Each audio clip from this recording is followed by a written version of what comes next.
see here, I finally got the Losi LMT monster truck, and it's quite big actually. It doesn't really fit on the workbench or in frame very well. It's probably about as wide as my Hyper ST. Well, maybe not quite as big as that, but it's definitely a big truck. It's much bigger than the SMT10, which I'm used to. I've just taken it out of the box this morning really, so I'm just going to have a quick look over it. Unfortunately, pretty much straight after it came, I had to get ready to go to work, so I didn't get to look at it much then, so I'm hoping to look at it now. It does have 4 body clips. It does have these little rubber tabs on the body clips so that you can pull them off easily. And I think it just flips up. Oh yeah, there we go. Plug for the LEDs over here, and then on the shell it's just on the inside there, which is fine. I might take the LEDs out of mine eventually, because they usually just end up shorting anyway, especially when you crash and stuff. It has got an IC5 connector, which is the Spectrum connector, and I use XT90s. I don't want to chop this connector off though, so I might just run a EC5 to XT90 adapter, and I think that should be alright, because it's quite a big plug to run on a 10th scale car, even though it's quite a high current one. It's 130 ampere SC. Obviously this is the RTR version. So we've got a 3200 kV motor, 3150 kV motor. I will be getting that motor on the motor tester at some point to see what it really puts out. I'm going to go over the truck and just check that all the screws have been done correctly, because as we know, RTR isn't ready to run, ready to rebuild, so we can rebuild it out of the box. I will check that the differentials have enough fluid in them as well. I think it runs 100k in the front and rear, which is extremely thick, and 1 million in the centre. Realistically, you don't want a centre diff in a monster truck, so I think they've just put 1 million in there just so that people who do want to run a centre diff can put like 100k or 60k in there and have it not run like a monster truck. Maybe for racing you might do that, it might make it handle better. Yeah, I'm looking over it here, it does look pretty beefy. The steering linkage at the front, now on my SMT10 I had a stainless steel steering linkage, and this is plastic, although I think it's got metal inside it. It might have a thin piece of steel that's been coated in plastic, and it does have a bit of flex to it. It can spring all the way back to the axle housing, which is good, so that's acting like a bit of a front bumper there. There's also a sticker on the front axle there.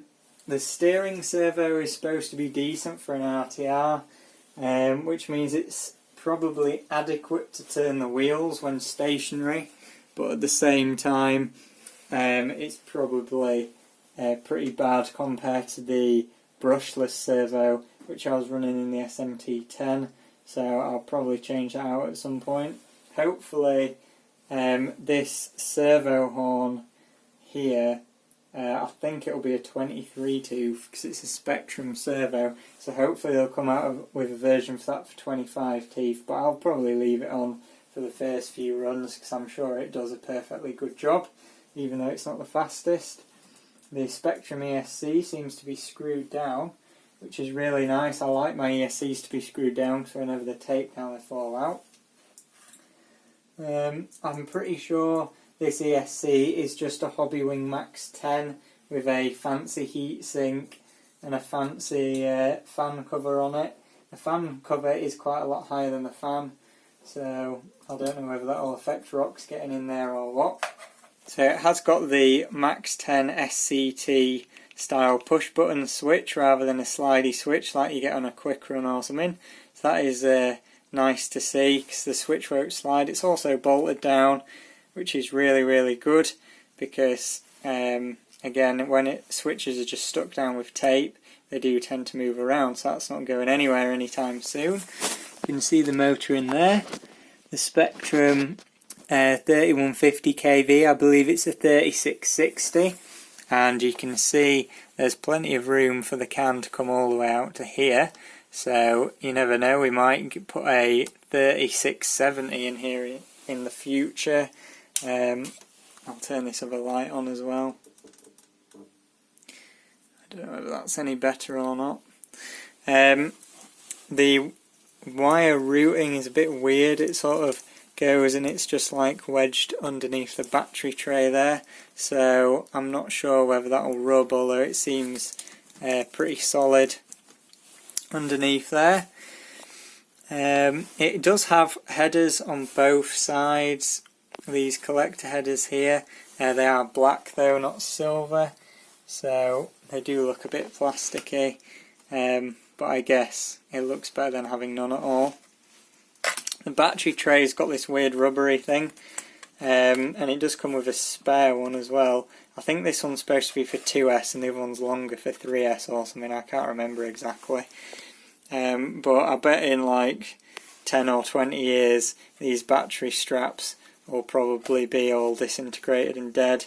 Oh, it's got a little fuel tank in the back as well, a fake one. That's completely there for aesthetic purposes and I guess as a rear chassis brace.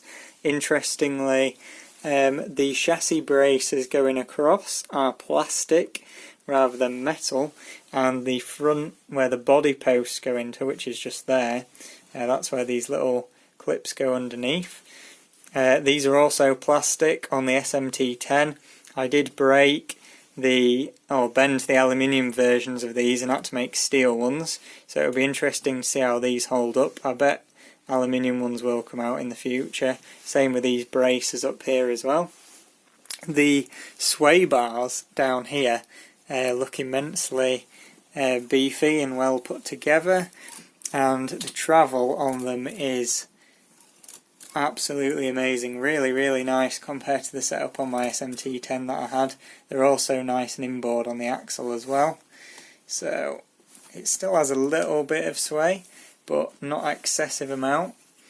The shocks, I don't know about the shocks, they are extremely thin oil. I can't tell whether they've got a little bit of air in them, and the springs, which you can hear rubbing on the shock bodies because they're slightly bent, especially this back one over here, is kind of annoying, but I guess you won't really hear that when it's running. It's also got these bump stops, which is pretty nice, as obviously on a solid axle truck you can bottom out the chassis and chassis slap like you can on a independent suspension truck, so that's why they've got these bump stops on here to stop the shocks getting destroyed. I'm pretty sure,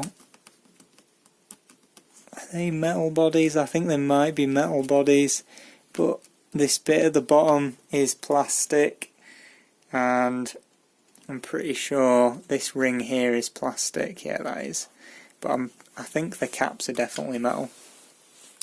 So yeah, the links on these are really beefy. I'm liking the links. I'll measure them with a caliper in a minute, and I'll just show you the flex on the front steering assembly here. Seems to be really good. Hopefully that won't snap like it did on the SMT10. You can kind of see in there the drive shafts look pretty decent as well. And these axles, by the way, just absolutely massive compared to the SMT10. The SMT10 is really skinny compared to this, and yeah, they feel incredibly solid. How they'll hold up is another thing. We've got two shock mounting positions, so the shocks in the outer position will make the truck sway less, and I guess putting them in the inner position will make it sway more. What else have we got here? Right, adjustability wise on the links, it doesn't look particularly adjustable. We've got some anti-squat at the front and back. You can adjust the links, the top links, but not the bottom ones, so that's interesting. You can't move those in and out, but you can see the pinion underneath where the drive shaft goes to the transmission is absolutely dead straight at both the front and the back, which is really nice. So that's good.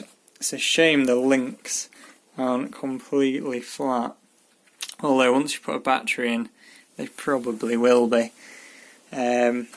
So yeah, let's flip it over and have a look underneath. So looking at the bottom here, you can see how the body posts mount down there. So you've just got the body clips in there at the front, and the grille, which is hard plastic, is actually pressed up against that, so you don't really have any spring in that. It's just smashing up against there, which is interesting. You don't really have any give in the front of the body whatsoever. Now interestingly, you can see when it's upside down the front axle does sag, but the rear one doesn't. I'm guessing that's because it has the steering assembly adding the extra weight, and there's the Spectrum servo. You can see it a little bit better from this side. It has got washers, which is quite nice as well. The links, again, super thick, straight ends at both ends, and it looks like there's a panel here that you can take off for the transmission, although I'm not sure about that. These drive shafts are plastic, which is interesting. I was using MIP drive shafts, which are obviously steel, on the SMT10. I have no doubt that MIP or other manufacturers will be doing steel drive shafts for these, because people will be going stupid and putting 6S in them and stuff. You can see the motor a bit down there as well. 3660. I think people have said you can fit a 40mm can as well as a longer can, so yeah, people will go nuts. But I don't think I'll be keeping with the stock setup for a while. I'd rather change something like the steering servo first, to be honest. So yeah, these drive shafts look quite well oiled as well there. Quite a bit of oil on that one. And yeah, look how stiff that differential is. It's definitely quite hard to turn, so they feel quite full. Front one's a little bit smoother, back one definitely feels like it's got a bit more oil in. You can also see the gearbox a bit better here as well. So this is the gearbox side. I think you still have to flip the body up to get to the gearbox, although this cover bit here, this lower piece, is actually separate, so you can get to that without taking the body off, which is quite nice. It looks really nice, really beefy to me. I think for SMT10 grade bashing, which I was breaking mine like constantly, I think this will hold up to that on both 2 and 3S. I think people trying to send him like an arm of granite or a Creighton or whatever are going to break them. I think people putting 4 and 6S systems in them are going to break them as well. So that'll be fun, but like I say, I'm sure people will bring upgrades out for them, so it won't really matter. But I'll be keeping mine pretty stock, I think. The main thing I don't like about it, to be honest, is the inside of the wheels being bigger. It kind of ruins the look for me, to be honest, especially when it's turning like that, and you can see that massive rim on the outside compared to the tiny rim on the inside. I know it's better for performance, but it does look a bit rubbish, to be honest. Yeah, the TVP chassis doesn't bother me as much as that, because I had a TVP chassis on the SMT10 before. Now, people were complaining about the stickers. This front bit here is painted on, so that's like a screen print, and the LEDs and the grille thing look pretty good, but the stickers, I mean, you can see for yourself there, if it'll focus, That's clearly brown, that's clearly black, and it's also peeling up at the corner there already. It does look pretty cool, to be honest, but obviously the printing on these first couple of batches is a bit rubbish in terms of the black level, so it does look brown. I'm sure once you get the body scratched up and dirty you won't notice it. It is incredibly noticeable on the roof. It looks pretty terrible, and you can see the good old Horizon sticker fail there as well. But to be honest, for me, a body is mainly just a cover to protect the inside of the car, so I'm not too fussed about that. I know quite a lot of people are though, so I thought I'd point it out. That sticker's also not even been put on straight, because that screw hole is like all inside there, but outside on that side it's a bit of a mess. Now the other annoying thing that people won't like with the scale factor is obviously the wheelie bar. A real Monster Jam truck doesn't have a wheelie bar, I don't think, and it is blue plastic, and obviously on the Gravedigger it'll be green, but it looks like if you undid these 3 screws on both sides, so 6 screws, you could take this wheelie bar piece off completely and just screw those screws back in then, and you would have some kind of just a blank rear chassis pretty much, with the cage over your fake fuel tank there, and obviously the back of the body is open. Got your little driver in there. Not really bothered about that kind of thing. In my opinion, it's pretty lame having a driver in your RC car. I mean, it's an RC car, I'm the driver, not that guy. But whatever, some people like it. Yeah, it looks pretty epic though. I really like the wheels and tyres, they're massive. Compared to the SMT10 ones, and these lugs incredibly deep as well. I might measure the depth on those with my caliper in a minute. Yeah, you could shave these down as well if you wanted a more shaved tyre look. I wonder how much these tyres are going to be. I bet they're going to be expensive. Just going to measure some bits on it here. So the tyre tread depth is 6.5 millimeters. That is pretty impressive there. And for Americans, that's 1/4 of an inch. Obviously Americans are going to watch this, I think, so they like the monster trucks.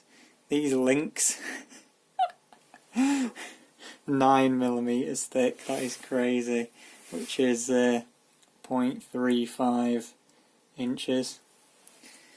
Then the drive shafts, well, this is the outside of the drive shaft here. It's like 16 millimeters. Wow, it's thick. Well, mind you, they are plastic, but 0.6275 inches. It's very impressive. TVPs, 3 millimeters thick, stamped aluminium, not CNC. That includes the front and the rear and the middle. A really nice feature is that the sway bar is all aluminium, this linkage and steel obviously. I think they'll probably bring out these parts as well as these braces in aluminium. You could CNC machine the shock mounts. I do like the fact that the shock mounts are double shear and come off the chassis like this, rather than having a bolt through the chassis with a spacer that's then got a nut on the end, because I have bent those bolts quite a lot. Same with the links on the bottom as well. They're double shear, both on the bottom of the axle down there and in the middle here, and again that is much stronger than having a bolt sticking out the side of the truck down there and having the axle mounted on that, because when you crash all that happens is it just bends the bolt out. When the bolt is going through two things, it's much stronger. You effectively get double the strength. So if you wanted to lighten the truck, taking this whole cage assembly off, it actually is pretty heavy. So all of this cage that's inside the body, if you could take that out and use the normal body posts like you can with the roller version of this, which unfortunately isn't available in the UK at the moment, there's only the RTR ones, which is why I got this one. The truck would be quite a bit lighter, and obviously that weight's really high up, so I think it'd handle quite a bit better too if you're racing. The headlights, or LEDs in the front, look to be wired pretty well. The only bit which I'm worried about is this piece here is just a sticky back clamp thing rather than cable tied to the cage on the inside here, which I think would have been better, and it is cable tied down here, and then obviously that lead will plug in to the one sticking out your receiver box here, and that is also just on one of these sticky pads. I think if you get the truck wet quite a lot or get sprayed up dirt and water off the tyre down here, I think these sticky pads will come off over time.